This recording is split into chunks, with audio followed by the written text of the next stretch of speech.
Hi. Hello, how Oh, are you? hello, Madam Secretary. Nice Thank to you see so you, much for Serena. meeting with ABC Action News. Nice to We see really you. appreciate Say your it. first name? Serena. Serena. It's so nice to meet you. And look, I brought that picture of your husband. My brother operated on your aide, one of your aides. He's a neurosurgeon.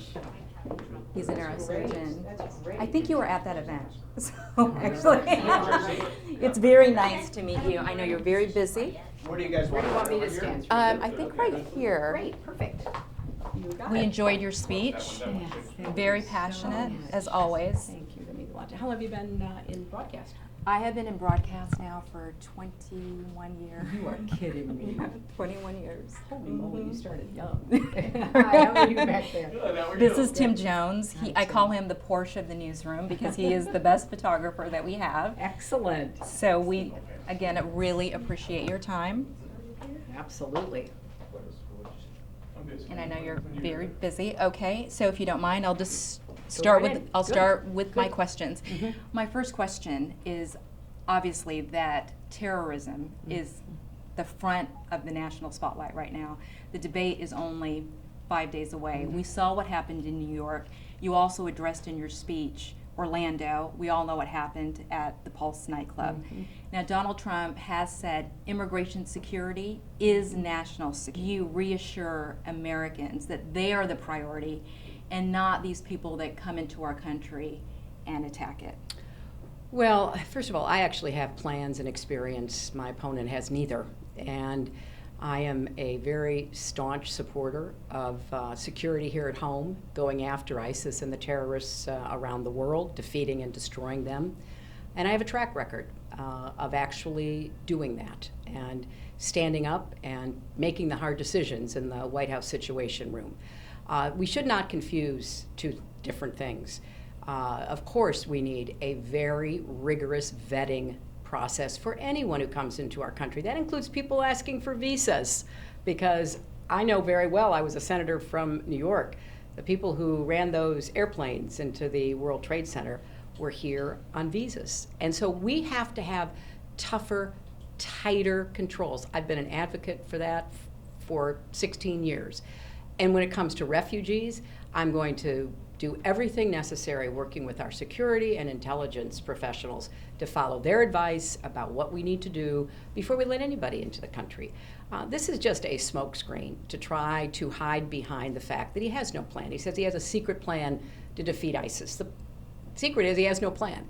So I'm going to keep talking about what I know we need to do and contrast that with his rhetoric. Last week, you were remembering 9/11. I want to talk about your health for a moment. It was startling to many Americans to see you get into that van. I certainly hope you're feeling much better. Absolutely. I wanted to ask you that I know that you provided documents from your doctor saying that you are fit to be the President of the United States. Right. Some doctors have said, because of your age, as well as your opponent's age, that you could be at higher risk for dementia or even Alzheimer's, and have suggested that you take some neurocognitive tests. Would you be willing to do that? You know, I am very sorry I got pneumonia. I'm very glad that antibiotics took care of it, and that's behind us now. I've met the standard that everybody running for president has met in terms of releasing information about my health. I have to say my opponent has not met that standard.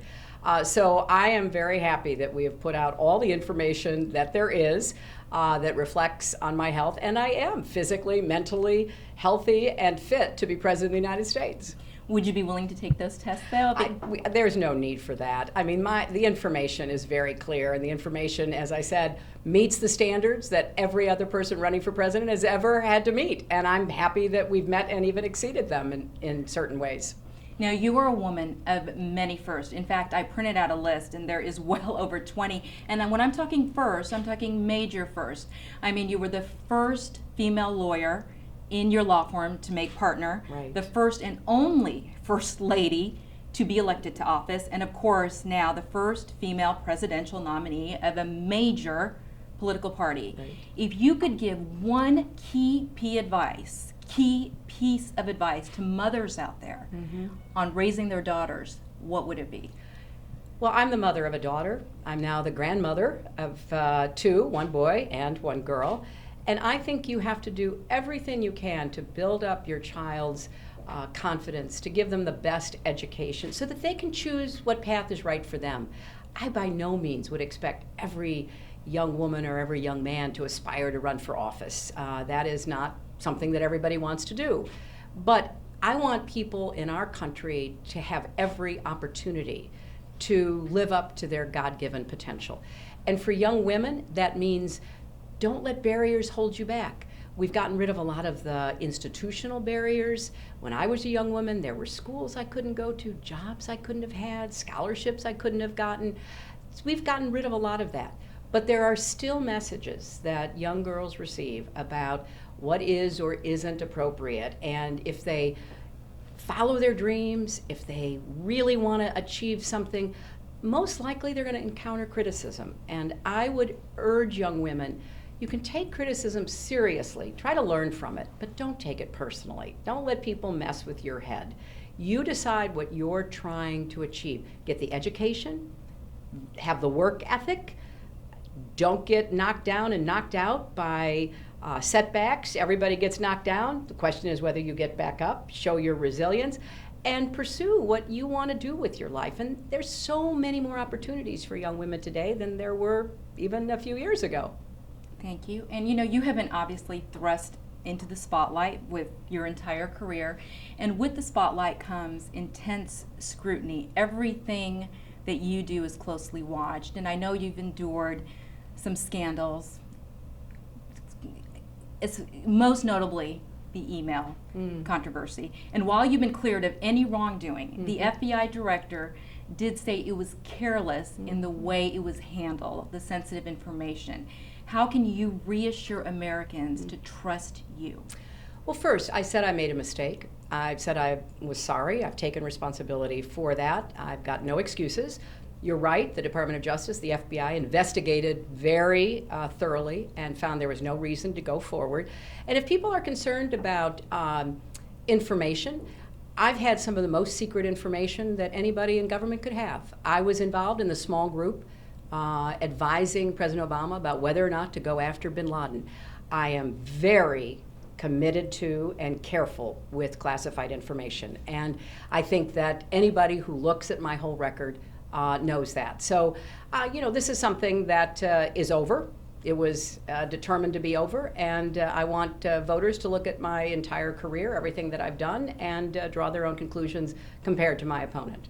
Because you're a very well-educated woman, I know, and you follow news very closely, I would love to ask you a question that pertains to our community. Okay. The Mosaic plant. Yes. The Mosaic plant, last month, there was a 300-foot sinkhole reported. Company officials have come out and said poisonous and even toxic water has leaked into the aquifer, but they didn't tell residents for weeks after. Now, they did inform the state, they did inform the federal government, so legally they did nothing wrong. But morally, is there a question here, and should there be sanctions? Should there be new laws, or should there be sanctions for companies that withhold information like that when it deals with so many people? Absolutely. I think what happened, as I understand it, about Mosaic was terribly risky and posed serious threats to the aquifer and clean water. And people didn't know about it. It went on for weeks without there being any kind of announcement. They should be held accountable. They should be required to do everything that they should have to do to clean this up, to clean the water, to make sure that it is safe. For goodness sake, people are entitled to clean water. People are entitled to know what is in their water, and companies that profit off of common resources need to be held liable when something goes wrong. So I have a very clear view about this. Polluters should pay to clean up the messes that they have created. And when I'm president, that is exactly what we're going to try to do. What about the Zika funding for the state? I know Congress is battling for the $1.1 billion package. Right. We've spent already $36 million in state funds. Right. Will you help Floridians fight Zika? I have been on this issue for many months. I have written about it, spoken about it, tweeted about it. I went to Miami and did an event about it because I think that there has been a very slow response, and it's largely the fault of Republicans who have refused to see it as the serious public health threat that it is.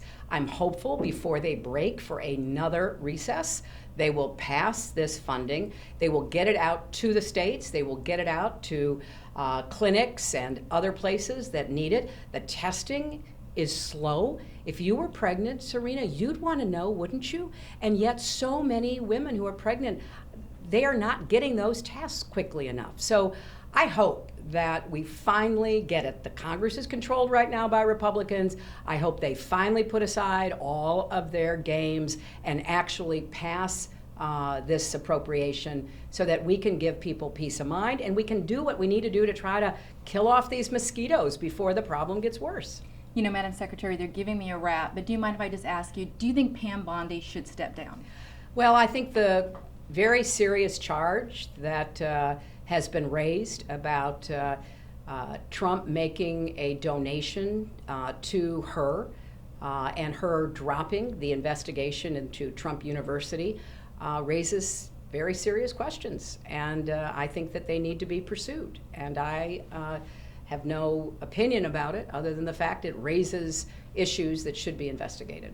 Anything else you'd like to say to ABC Action News or our viewers? I'm happy to talk to you. I'm happy to be here. Please go out and get registered to vote. I hope you'll vote for me, but this is such a consequential election. I hope you will actually register and turn out and vote. Florida is, as always, such an important state. Thank you. Thank you. Nice to talk to you.